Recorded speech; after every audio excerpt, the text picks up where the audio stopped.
Hello, everybody. Thank you for returning to our YouTube channel. I am Brian with Technology United for Ukraine. We're now partnered with the Birds of Fury. They are a Ukrainian military R&D unit that works with us to create innovative technologies for the Ukrainian armed forces. If you are an engineer, scientist, technologist, or anybody, if you just like to help us get the word out there and work with our fundraising or social media, please reach out to us and we'd love to have you. Links in the description. Go right over to Technology United for Ukraine and become a member. All right, so let's get right into this. As of 1/11/2025, the amount of Russian troops that have been eliminated has hit now 806,500, with 1,570 being added. Tanks has hit 9,751 with 10 being added.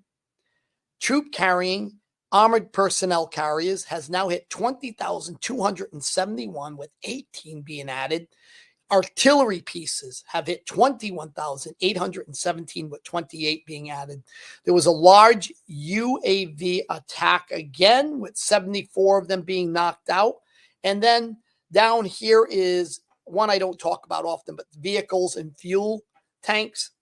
They hit 33,534 with 61 being added. Typically, this number is a bit higher because it's more your regular vehicles being added into this, and but also the more important of the fuel vehicles, because Army cannot move without its fuel. All right, so now let's talk about what has happened in, and I may say this wrong, Novorossiya. I think I said that right. I could be wrong. Really not very good with these names. Let me circle this area here. So this is where the Russians had moved their Black Sea fleet, which was at one point we had in Crimea. So where did they come from before they moved there? They came from right here. They were stationed here. Whoops, this is a really big mocker. They moved to here, so I'm gonna have to change this.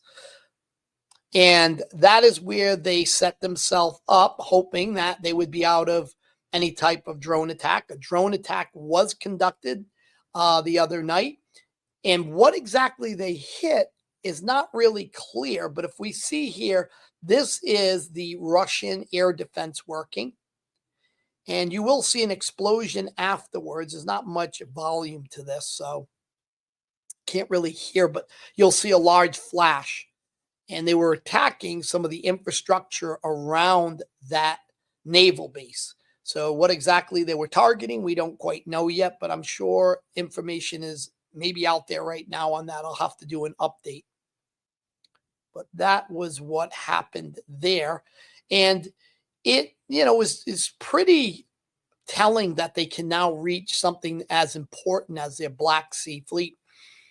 And if you can get drones in through their air defense in such an important critical area, it should tell you there must either be new tactics being used by the Ukrainians that they figured out how to get around those defenses, or Russia's just running out. They just don't have enough to put the right protections in. All right, so let's look at something else. We know that the Ingalls air base was attacked, and it's apparently been burning now for 4 days. They hit an oil supply there, and it has been just burning ferociously without any stopping. So they must have had an awful lot of oil in that area. So that's another hit that they conducted that has been fanatically successful, which is a great thing. All right, let's go over to the deep state map. A lot happening here. There are a lot of fights going on in this area, and this area down by Prokhovos. It's been, word that I have, it's been just a real tremendously pressuring situation now from the Russians. They are pushing as hard as they can forward, trying to take as much land as they can because they see Prokhovsk is in their sights, and they're willing to throw everything at all costs to take this city. Now, how much it will be worth to do that? There is debate about it. It is a crossroad. If you can see here, this was where they supplied a lot of the front lines here. And if they can move forward here, they'll take control of this and have themselves a supply route. As you know, this road comes right up here. So that's why it's kind of important. It's a very important logistical objective for them. But let's take a look at what's happened over the course of the last couple of days. Just pay attention to here, these little arrows. As we go back in time, see how much they pushed in the last day. It's been pretty serious. And look at that. So if we go forward now, we'll see how fast they moved. And they are inching their way there. Hopefully these troops in here got out. This is being closed off. So let's hope the troops that were here made their way out. That would be pretty tragic if we had some units get trapped in here.